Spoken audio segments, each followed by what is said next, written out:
Siska, seorang gadis berusia 22 tahun, sedang berada di fase penting hidupnya. Ia duduk di semester akhir kuliah, sibuk menata hari-harinya dengan tumpukan catatan, draft skripsi, dan rasa cemas yang terus menempel. Di balik wajah manisnya yang sering terlihat ceria, ada beban besar yang membuatnya seringkali termenung sendirian. Namun rasa penat itu tidak begitu terasa karena ia masih tinggal bersama orang-orang terdekatnya, ibunya, Reni, dan ayah tirinya bernama Yuda. Kehidupan rumah tangga mereka selama ini tampak sederhana namun penuh senyum, setidaknya di mata orang-orang sekitar. Reni, ibunya, adalah seorang janda tangguh yang sudah lama berjuang sendirian, membesarkan Siska sebelum akhirnya menikah kembali. Pernikahan keduanya sempat menjadi bahan perbincangan tetangga, karena Yuda suami barunya, 5 tahun lebih muda darinya. Tapi seiring waktu gosip itu mereda, orang-orang justru menilai Yuda sebagai sosok yang bisa memberi kebahagiaan baru untuk Reni. Ia bekerja keras, ringan tangan, dan penuh perhatian. Reni pun merasa hidupnya lengkap kembali. Siska, di sisi lain, mencoba menerima perubahan itu dengan hati lapang. Namun, di balik sikapnya yang seolah biasa saja, Siska sering dilanda kebingungan. Ia tidak bisa memungkiri bahwa kehadiran Yuda menimbulkan perasaan aneh di hatinya. Bukan benci, bukan pula rasa tidak suka. Justru sebaliknya, ia merasa nyaman berada di dekat Yuda. Kenyamanan yang seharusnya tidak ia rasakan pada seorang ayah tiri. Bagi Siska, Yuda tidak sepenuhnya hadir sebagai figur ayah. Penampilan dan sikapnya lebih mirip laki-laki sebaya, atau bahkan seperti kakak ipar yang gampang membuat salah tingkah. Setiap kali ia menyapa dengan senyum hangat, Siska sering terdiam sesaat sebelum akhirnya menutupi dengan tawa kecil. Sampai suatu sore, keseharian mereka yang biasa mendadak berubah. Reni menerima kabar bahwa kedua orang tuanya di kampung sedang sakit-sakitan. Ibu harus pulang, sis. Mungkin sekitar semingguan. Doakan ya, semoga lekas sembuh. Ucap Reni sambil sibuk melipat pakaian dan memasukkannya ke dalam koper. Siska hanya mengangguk sambil menahan khawatir. Ia paham betapa cintanya ibunya pada kakek dan nenek di kampung. Sebelum berangkat, Reni sempat menatap Siska dan Yuda bergantian. Kalian berdua jaga rumah baik-baik ya. Jangan lupa makan teratur. Jangan ada yang kecapekan. Kalimat itu sederhana, tapi justru membuat suasana canggung. Siska mencoba menanggapi dengan santai. Tenang aja, Bu. Aku sama Mas Yuda bisa kok. Ia sengaja menyebut Yuda dengan sebutan Mas ketimbang ayah. Rasanya lebih mudah, lebih cair, meski sedikit janggal di telinga. Yuda hanya tersenyum tipis mendengar itu, seolah mengerti posisi Siska, yang belum sepenuhnya terbiasa dengan peran barunya sebagai anak tiri. Namun dalam hati, baik Siska maupun Yuda sama-sama tahu, kebersamaan mereka selama seminggu ke depan akan menjadi ujian tersendiri. Bukan hanya soal mengurus rumah, tapi juga bagaimana menjaga jarak dari perasaan-perasaan yang sulit dijelaskan. Sejak hari pertama Reni berangkat ke kampung, rumah itu terasa berbeda. Suasana yang biasanya ramai dengan suara ibu di dapur atau celotehan hangat saat makan malam, mendadak berubah sunyi. Tinggallah Siska dan Yuda, dua orang yang sebenarnya masih sama-sama canggung.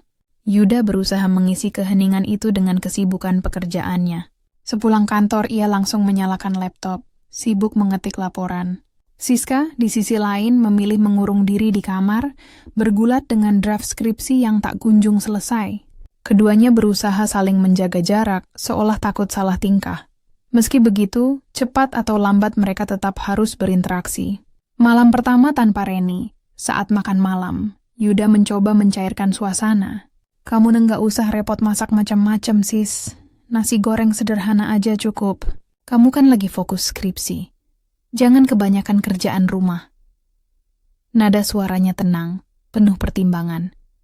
Siska mengangkat wajah, tersenyum canggung. Nggak apa-apa, Mas. Justru kalau aku sibuk masak, bisa sekalian refreshing. Daripada bengong di depan laptop terus, malah tambah pusing. Ia tertawa kecil, mencoba terlihat santai. Dalam hatinya, ada rasa hangat karena perhatian Yuda. Itu bukan sekadar kata-kata, tapi lebih mirip perhatian seorang teman dekat. Hari demi hari, kebersamaan itu mulai terasa lebih ringan. Siska dan Yuda menemukan ritme baru.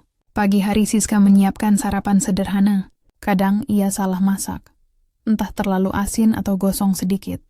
Tapi Yuda selalu menanggapinya dengan candaan. Ini resep baru ya? Rasanya kayak ada bumbu rahasia yang cuma kamu yang tahu. Siska langsung manyun mendengarnya. Tapi kemudian mereka berdua tertawa. Sore harinya, Yuda kadang membantu membereskan rumah. Kamu istirahat aja, biar aku yang cuci piring. Tapi Siska justru protes. Nggak bisa gitu dong, Mas. Aku jadi merasa kayak nggak berguna. Lagian kalau ibu tahu Mas Yuda nyuci piring, bisa-bisa aku yang dimarahin. Dari percakapan kecil itu, mereka belajar bekerja sama, meski sering dibumbui dengan gurauan yang membuat suasana jadi lebih hangat. Meski perlahan terbiasa, ada kalanya rasa canggung itu kembali muncul. Siska sering tampil dengan pakaian santai, kaos longgar dan celana pendek. Baginya itu hal biasa, apalagi di rumah sendiri. Tapi bagi Yuda, pemandangan itu sering membuatnya salah tingkah. Ia tahu harus menahan diri, menundukkan pandangan, atau pura-pura sibuk dengan handphone. Di sisi lain, ia juga tak ingin menegur, takut membuat Siska tersinggung. Ada satu momen ketika Siska sedang meregangkan badan di ruang tamu sambil mengeluh. Aduh, pegel banget. Nulis skripsi tuh bikin badan kaku semua. Yuda yang duduk di kursi kerja menoleh sekilas. Lalu buru-buru memalingkan wajah. Ya udah, jangan duduk terus. Selingi jalan-jalan kecil. Kalau enggak, nanti malah sakit. Ucapan itu sederhana, tapi nadanya terdengar tegang. Siska sempat menangkap ekspresi Yuda, lalu tersenyum nakal tanpa ia sadari. Seiring berjalannya waktu, mereka mulai menemukan kenyamanan yang sebelumnya tak pernah ada. Siska tidak lagi segan untuk curhat kecil. Mas, aku tuh takut banget sidang nanti. Dosen pengujiku terkenal galak. Rasanya pengen kabur aja. Yuda mendengarkan dengan sabar, lalu menimpali. Kalau kabur, nanti kapan lulusnya? Kamu kan udah sejauh ini. Percaya deh, kamu bisa. Tinggal butuh sedikit keberanian. Jawaban itu terdengar seperti motivasi sederhana, tapi bagi Siska kata-kata itu lebih menenangkan daripada nasihat siapapun. Malam itu, setelah makan malam seadanya, Siska membawa laptopnya ke ruang tamu. Matanya terlihat lelah, tapi senyumnya tetap muncul. Mas, nemenin aku nonton drama Jepang yuk, genrenya komedi romantis. Aku sering ketawa sendiri kalau lihat, jadi kayak orang gila. Dan terkadang susah untuk ditahan juga tahu. Katanya sambil nyengir. Yuda yang sedang menutup laptop kerja, menoleh dengan ekspresi lega. Boleh juga tuh, biar kepala aku nggak meledak mikirin laporan. Ia bergeser ke sofa, memberi ruang di sebelahnya. Meski terdengar biasa saja, dalam hati Yuda sempat ragu. Duduk berduaan dengan Siska di ruang tamu malam-malam, bukan hal yang nyaman baginya. Tapi ia memilih menutupi rasa itu. Episode demi episode bergulir. Drama itu menampilkan pasangan muda yang selalu bertengkar tapi ujung-ujungnya ya gitu deh. Adegan mereka yang usil, konyol, bahkan kadang memalukan, membuat Siska tertawa keras. Hahaha, astaga, Mas, lihat deh ekspresinya. Kayak anak kecil ketahuan nyolong permen. Dan nafasnya seperti orang berlari sejauh 500 meter. Ia tanpa sadar menepuk bahu Yuda sambil mencondongkan tubuh. Yuda ikut tertawa, meski tidak sekeras Siska. Baginya, yang lebih membuat jantung berdegup bukan adegan di layar, melainkan kedekatan Siska yang tiba-tiba terasa begitu nyata. Aroma sampo daun sirih di rambutnya tercium samar, dan Yuda buru-buru mengalihkan perhatian dengan berpura-pura menyesap air minumnya. Tak lama kemudian, Siska nyeletuk dengan nada iseng. Mas, coba bayangin kalau ibu yang kayak gini ke Mas. Bisa nggak sih? Pertanyaannya sederhana, tapi membuat suasana berubah tegang seketika. Yuda tersedak sedikit, lalu tertawa canggung. Hahaha, yang nggak mungkin lah. Ibu kamu terlalu kalem buat adegan segila itu. Siska pun menoleh, matanya berbinar-binar penuh rasa penasaran. Kalau aku yang gitu gimana, Mas? Pura-pura jadi cewek di film ini. Kira-kira cocok nggak? Suasana mendadak hening. Siska melemparkan senyum kecil, seolah sedang menguji reaksi Yuda. Yuda tercekat, lalu menutupi rasa kikuk dengan tawa yang agak dipaksakan. Kamu ini ada-ada aja. Drama kan ya buat ditonton, bukan buat dipraktikan. Namun wajahnya sedikit memerah, sesuatu yang jarang terlihat darinya. Siska pun justru makin berani. Ah, mas kaku banget. Ini kan cuman acting. Lagian aku udah punya pacar jadi aman kok. Nggak bakal ada yang baper. Kalimat itu disertai tawa ringan, tapi cukup untuk membuat Yuda kehilangan kata-kata. Ia tahu Siska hanya bercanda, tapi nada suaranya terdengar terlalu natural untuk sekadar lelucon. Mungkin karena suasana sudah terlalu cair, atau karena energi film komedi yang menular, Siska mulai menirukan gaya tokoh perempuan di layar. Mas, coba deh ikutin. Seru tahu. Jangan cuma jadi penonton. Yuda menutup wajahnya dengan tangan, setengah malu. Astaga, sis. Kamu ini bisa-bisanya ngajak aku main drama kayak gini. Siska mendekat sedikit, lalu berkata dengan nada penuh tantangan. Ayolah, sekali aja. Kita kan cuma berdua di rumah. Siapa juga yang bakal tahu? Ucapannya terdengar ringan, penuh canda, tapi ada sesuatu di balik tatapan matanya. Perasaan yang belum ia pahami sepenuhnya. Yuda akhirnya menyerah setelah terus digoda. Ya ampun sis, oke deh, sekali aja. Tapi jangan minta lagi nanti, katanya sambil mengangkat tangan tanda setuju. Siska langsung menepuk tangannya girang. Nah gitu dong, oke. Mas jadi tokoh cowoknya, aku yang ceweknya. Kita latihan adegan konyol. Ia berdiri, melipat tangan di dada, lalu pura-pura marah seperti di drama. Kamu tuh jangan cepat nyerah dong. Masak baru sebentar udahan? Aku benci cowok yang lemah. Yuda menatapnya dengan ekspresi dibuat-buat tegang. Aku kan sibuk kerja demi masa depan kita. Kamu nggak ngerti perjuangan aku.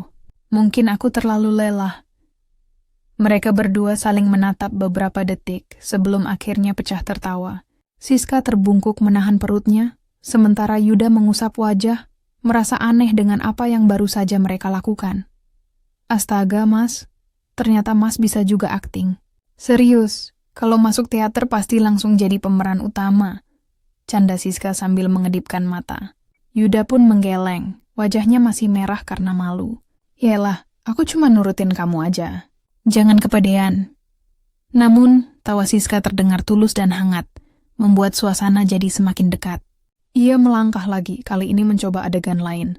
Oke, sekarang kita coba yang romantis, katanya dengan nada penuh konspirasi. Yuda spontan mengangkat alis. Romantis? Maksud kamu gimana nih? Siska hanya nyengir. Tenang aja mas, gak aneh-aneh kok. Cuma adegan saling tatap, kayak di drama itu. Kita kan bisa pura-pura. Meski awalnya keberatan, Yuda akhirnya duduk kembali, mencoba bersikap normal. Siska lalu duduk di depannya, menatap lurus ke arah matanya. Nah, gini, cuma saling tatap aja. Di drama, biasanya suasananya jadi deg-degan. Yuda mencoba menahan diri agar tidak terlihat salah tingkah, tapi jantungnya berdetak lebih cepat dari biasanya. Tatapan Siska begitu lekat seolah bisa menembus pikirannya.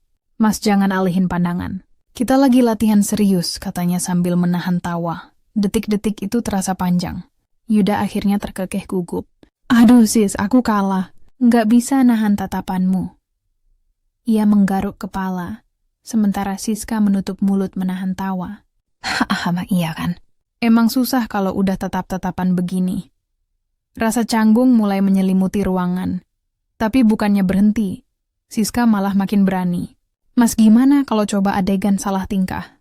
Jadi aku pura-pura kepleset, terus mas tangkap aku. Kayak adegan klise gitu. Yuda geleng-geleng kepala, tapi tetap berdiri mengikuti alurnya. Ya udah, jangan lebay aja sis. Ntar beneran jatuh gimana? Dan benar saja, Siska pura-pura terpeleset ke depan, membuat Yuda sigap meraih lengannya. Mereka hampir kehilangan keseimbangan, tubuh saling berhadapan begitu dekat. Sejenak, waktu seperti berhenti. Siska menahan napas, sementara Yuda buru-buru melepas genggamannya, lalu berdehem keras. Oke, cukup. Latihan drama selesai. Aku capek, sis. Siska tertawa terpingkal-pingkal. Wajahnya memerah karena antara malu dan senang. Astaga mas, wajah mas barusan panik banget. Kalau ada kamera bisa jadi viral loh. Yuda menutupi wajah dengan kedua tangan. Jangan ngomong gitu, sis. Aku nggak mau kebayang. Suasana yang tadinya serius kembali cair karena tawa mereka. Meski begitu, baik Siska maupun Yuda sama-sama merasakan ada sesuatu yang berubah. Hubungan mereka kini tak sekadar ayah dan anak, tapi ada lapisan baru yang belum mereka pahami. Malam itu berakhir dengan keduanya masih tersenyum, namun dalam hati masing-masing tersimpan pertanyaan yang belum berani mereka ungkapkan. Sejak malam penuh canda itu, suasana rumah terasa berbeda. Yuda dan Siska jadi lebih santai satu sama lain. Kalau dulu mereka sering canggung saat bicara, sekarang malah sering melempar candaan kecil. Misalnya saat Yuda pulang kerja dengan wajah lelah, Siska akan pura-pura jadi istri yang cerewet. Mas, kenapa pulang telat lagi? Aku kan udah masakin. Ujarnya dengan gaya lebay. Yuda hanya bisa tertawa sambil menggeleng. Ya ampun. Sis, jangan bikin aku salah tingkah lagi. Meskipun mereka sama-sama sadar itu hanya bercanda, ada perasaan hangat yang sulit dijelaskan. Kebersamaan itu semakin sering terjadi karena mereka memang hanya berdua di rumah. Siska yang biasanya fokus menulis skripsi, kini kerap mencari alasan untuk mengobrol dengan Yuda. Ia akan membawa laptop ke ruang tamu hanya supaya bisa mengetik di dekatnya. Kadang ia iseng meminta pendapat, meskipun tahu Yuda tidak begitu paham soal penelitian. Mas, menurutmu judul skripsi ini gimana? Keren nggak? Tanyanya sambil mencondongkan badan. Yuda membaca cepat lalu menjawab asal. Kalau ditambah kata kekinian kayaknya lebih mantap. Siska langsung tertawa keras. Astaga, Mas. Untung aku nggak serius nanya. Candaan kecil itu membuat mereka semakin dekat. Seolah jarak di antara mereka memudar sedikit demi sedikit. Namun, ada satu hal yang membuat Yuda kadang salah tingkah. Kebiasaan Siska berpakaian santai di rumah. Bagi Siska itu hal biasa. Tapi bagi Yuda, seringkali membuatnya merasa kikuk. Pernah suatu sore, saat Yuda sedang menonton berita, Siska keluar kamar dengan kaos longgar dan celana pendek, lalu duduk santai di sebelahnya. Mas, ini berita serius banget ya, tapi kenapa pembawa beritanya kayak habis putus cinta? Ucapnya sambil menunjuk layar. Yuda menoleh sebentar lalu buru-buru mengalihkan pandangan. Sis, kalau komentar jangan ngawur gitu dong. Aku jadi nggak bisa fokus. Siska nyengir, merasa berhasil menggoda tanpa sadar. Hehehehe, kan biar Mas nggak tegang, malam hari juga jadi momen penuh cerita. Kadang mereka makan malam sambil nonton acara lawak Jepang. Dan di sela-selanya Siska tiba-tiba nyeletuk hal-hal yang bikin Yuda salah tingkah. Mas, kalau aku mirip karakter di drama Jepang itu enggak sih? Tanyanya polos tapi dengan tatapan penuh rasa ingin tahu.